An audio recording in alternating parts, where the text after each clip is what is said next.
Hello दोस्तों, स्वागत है आपका हमारी इस नई वीडियो में। और आप देख रहे हैं आपका अपने YouTube channel banking jobs guide, जिसमें है ऑल अबाउट बैंकिंग जॉब्स।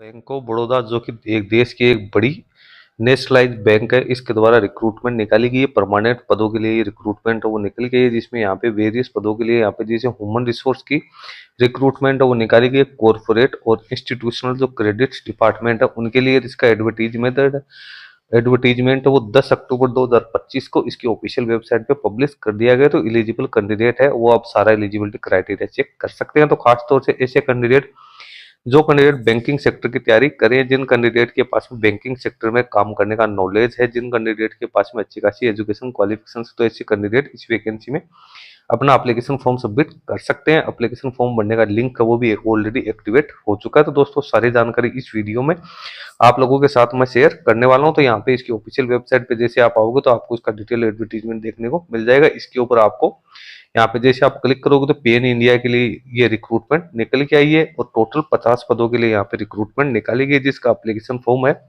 वो 30 अक्टूबर 2025 तक एलिजिबल कैंडिडेट फिलअप कर सकते हैं। नीचे आपको एडवर्टीजमेंट डाउनलोड करने का लिंक दिया हुआ है, इस पे आप जैसे क्लिक करोगे तो इसका ऑफिशियल एडवर्टीजमेंट है वो यहाँ पे डाउनलोड हो चुका है। Recruitment of human resource on regular basis for corporate and institutional credit department in bank of Baroda. 10 अक्टूबर 2025 से इसका एप्लीकेशन फॉर्म है वो भरना शुरू हो चुका है। अब यहाँ पे जो वैकेंसी निकाली गई है, तो ऐसे कैंडिडेट जो एनीवेयर इन इंडिया सर्विस करने के इच्छुक है वही कैंडिडेट इसमें अपना एप्लीकेशन फॉर्म है वो सबमिट कर सकते हैं। वैकेंसी के लिए आपके पास में जो एलिजिबिलिटी क्राइटेरिया है वो 1 अक्टूबर 2025 की स्थिति में होना मैंडेटरी है। तो इसमें जो वैकेंसी निकाली गई, सबसे पहले तो department corporate and institution credit की 50 बैकलॉग वैकेंसी है वो निकाली गई, जो कि प्रीवियस जो रिक्रूटमेंट है उसके थ्रू यहाँ पे एक्सरसाइज की, यानी पीछे की वैकेंसी जो पेंडिंग है उसके लिए 50 वैकेंसी यहाँ पे निकाली गई। तो मैनेजर क्रेडिट एनालिस्ट, जिनको एमएमजी स्केल सेकंड में अपॉइंट किया जाएगा, एक वैकेंसी है। इसमें कैंडिडेट की मिनिमम एज 25 वर्ष, मैक्सिमम एज 30 वर्ष रखी गई है। एजुकेशन क्वालिफिकेशन की बात करें तो कैंडिडेट के पास में ग्रेजुएशन पास आउट की क्वालिफिकेशन एनी डिसिप्लिन में होनी जरूरी है, और पोस्ट ग्रेजुएट डिग्री या diploma with specialisation in finance या इक्विवेलेंट टू फाइनेंस है वो यहाँ पे होनी जरूरी है, या C S C M S C S C F A की क्वालिफिकेशन है। तो ऐसे कैंडिडेट इसमें अपना एप्लीकेशन फॉर्म सबमिट कर सकते हैं। इसके साथ ही मिनिमम 3 साल का वर्क एक्सपीरियंस भी क्रेडिट में होना जरूरी है, any bank, any public, private, foreign या एनबीएफसी इन इंडिया। तो किसी यदि आपके पास प्राइवेट सेक्टर में अनुभव है तो भी आप इसमें एलिजिबल हो। फिर सीनियर मैनेजर क्रेडिट एनालिस्ट की बात करें, एमएमजी स्केल थर्ड, तो इसमें टोटल 25 वैकेंसी निकाली गई है, जिसमें कैंडिडेट की मिनिमम एज 28 वर्ष, मैक्सिमम एज 35 वर्ष रखी गई है। इसमें भी कैंडिडेट ग्रेजुएट पास आउट होने के साथ साथ 2 साल का पोस्ट ग्रेजुएशन का डिप्लोमा फाइनेंस में होना जरूरी है। यानी आप लोगों के पास में एमबीए वगैरह या पीजीडीएम वगैरह है तो आप इसमें एलिजिबल है, या C S C M S C S C F A की क्वालिफिकेशन 6 साल का यहाँ पे एक्सपीरियंस मांगा गया पब्लिक, प्राइवेट, फॉरेन बैंक या फाइनेंशियल इंस्टीट्यूशन में। तो जिन कैंडिडेट के पास में एक्सपीरियंस है उन्हीं के लिए वैकेंसी निकाली गई। चीफ मैनेजर क्रेडिट एनालिस्ट की 2 वैकेंसी है, जिसमें कैंडिडेट की मिनिमम एज 32 वर्ष, मैक्सिमम एज 42 वर्ष रखी गई। ग्रेजुएशन के साथ साथ पोस्ट ग्रेजुएशन की क्वालिफिकेशन यहाँ पे मांगी गई। मिनिमम 8 साल का वर्क एक्सपीरियंस है वो यहाँ पे मांगा गया। फिर senior manager C N I C relationship manager MMG scale third, इसकी 16 वैकेंसी है। मिनिमम एज 28 वर्ष, मैक्सिमम 35 वर्ष, ग्रेजुएशन पास आउट की क्वालिफिकेशन प्लस में यहाँ पे पोस्ट ग्रेजुएशन होना जरूरी है। 6 साल का एक्सपीरियंस यहाँ पे भी मांगा गया। फिर chief manager C N I C relationship manager की वैकेंसी है। मिनिमम एज 32 वर्ष, मैक्सिमम एज 42 वर्ष रखी गई है। वहीं एजुकेशन क्वालिफिकेशन सभी में सेम ही यहाँ पे रखी गई है, 1 साल का। 8 साल का यहाँ पे पोस्ट क्वालिफिकेशन एक्सपीरियंस है वो कैंडिडेट से मांगा गया। नीचे आप वैकेंसी चेक कर सकते हो, कैटेगरी, रोस्टर पॉइंट, और जिसमें से फिजिकल डिसेबल पर्सन के लिए कितनी वैकेंसी है वो सारा जानकारी आपको यहाँ पे दे रखा है। रिजर्वेशन वाइज आप है वो सारी जो ब्रेकअप है यहाँ से चेक कर सकते हो। तो उसके बाद एज रिलैक्सेशन की बात करें तो एस सी एस टी के कैंडिडेट को मैक्सिमम 5 साल की यहाँ पे एज में रिलैक्सेशन प्रोवाइड की जा सकती है।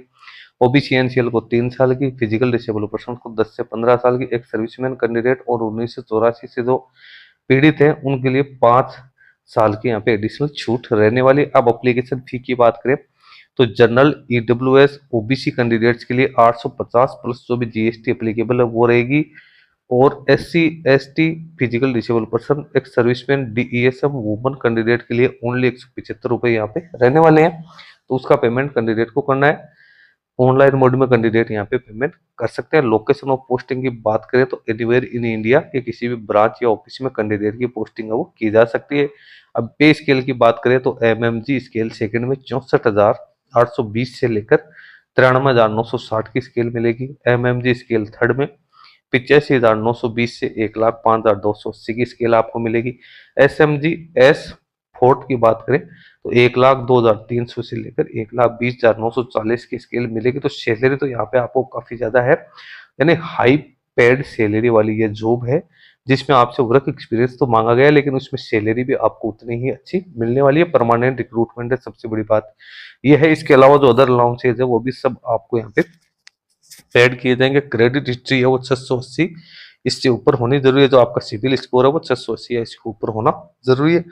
1 साल के लिए कैंडिडेट के लिए, 12 महीने के लिए कैंडिडेट को प्रोबेशन पीरियड पे रखा जाएगा। सर्विस बॉन्ड भी यहाँ पे कम से कम कैंडिडेट को 5 लाख रुपए का 3 साल के लिए मिनिमम देना जरूरी है। उसके बाद में नेशनलिटी की बात करें तो यहाँ पे आप देख सकते हो ऑल इंडिया के कैंडिडेट इसमें अपना एप्लीकेशन फॉर्म सबमिट कर सकते हैं। सिलेक्शन प्रोसेस क्या रहेगी, तो सिलेक्शन प्रोसेस में ऑनलाइन टेस्ट, साइकोमेट्रिक टेस्ट या एनी अदर टेस्ट जो भी सूटेबल रहेगा सिलेक्शन के लिए वो आपको कंडक्ट किया जाएगा। सबसे पहले तो आप ऑनलाइन टेस्ट यहाँ पे देख सकते हो जो कि बाइलिंगुअल यहाँ पे रहने वाला है। इसमें टोटल 4 टेस्ट होंगे। रीजनिंग के 25 क्वेश्चन, इंग्लिश के 25 क्वेश्चन, क्वांटिटी एप्टीट्यूड के 25 क्वेश्चन, प्रोफेशनल नॉलेज के 75 क्वेश्चन 150 नंबर के होंगे, यानी 150 क्वेश्चन 225 मार्क्स के होंगे। आपका जो टाइम अलॉट किया जाएगा वो 150 मिनट, यानी आपको 2.5 घंटे यहाँ पे दिए जाएंगे। इसमें आपका पेपर है इंग्लिश को छोड़ के, बाकी इंग्लिश और हिंदी वर्जन दोनों में ही यहाँ पे रहने वाले। उसके बाद जो कैंडिडेट इनको क्वालिफाई करेंगे तो उन कैंडिडेट्स को फिर आगे की तो प्रोसेस है उसके लिए बुलाया जाएगा। सेक्शन 1, 2, 3 आर क्वालिफाइंग, यानी 1, 2, 3 है reasoning, English language, quantity aptitude, ये ओनली क्वालिफाइंग नेचर का ही यहाँ पे रहने वाला है। ओनली जो आपका प्रोफेशनल नॉलेज से जुड़ा हुआ जो 4 नंबर का है उसके आधार पे कैंडिडेट को वही फाइनल मेरिट लिस्ट के लिए काउंट किया जाएगा।